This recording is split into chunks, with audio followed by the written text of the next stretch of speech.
গুহার রহস্য আর সোনালি সাপ। রায়গঞ্জের এক ছোট গ্রামে থাকত একটি ছেলে, নাম তার অর্ণব। সে ছিল খুবই কৌতূহলী আর সাহসী। গ্রামের সবাই তাকে বলত, যেদিকে সবার ভয় সেদিকেই অর্ণব যাবে। একদিন সন্ধ্যার আগে গ্রামের বুড়ো সাধু এসে সবাইকে সাবধান করে বলল, পশ্চিমের পাহাড়ের নিচে যে পুরনো গুহা আছে, ওখানে আজকাল অদ্ভুত আলো দেখা যায়। ভেতরে নাকি সোনালি রঙের একটা সাপ থাকে। কেউ কাছে যাবে না। শুনে অর্ণবের কৌতূহল আরও বেড়ে গেল। পরদিন ভোরে মশাল হাতে সে চুপি চুপি গুহার দিকে রওনা দিল। গুহার ভেতরে গুহায় ঢুকতেই ঠান্ডা হাওয়া আর এক অদ্ভুত হিসেহিস শব্দ তাকে ঘিরে ধরল। দেয়ালে প্রাচীন চিহ্ন, পাথরের মূর্তি, সব যেন কথা বলতে চাইছে। অর্ণব মশাল তুলে সামনে এগোতেই দেখল, গুহার গভীরে এক সোনালি আলো জ্বলছে।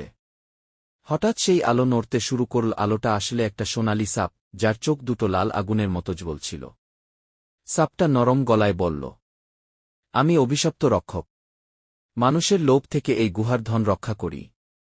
কিন্তু তুমি লোভ নিয়ে আসনি।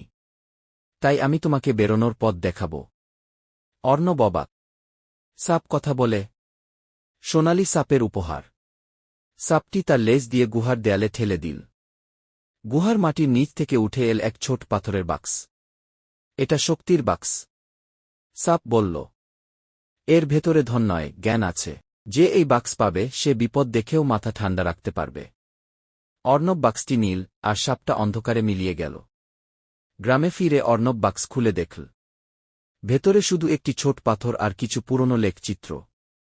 সেগুলোতে লেখা, বিপদে বুদ্ধি আর বন্ধুত্বে বিশ্বাস। এই দুই পৃথিবীর সেরা ধন। গ্রামের সবাই অবাক হয়ে গেল। সোনালি সাপের গল্প সত্যি। অর্ণব বুঝল, সত্যিকারের ধন হল শক্তি নয়, বুদ্ধি।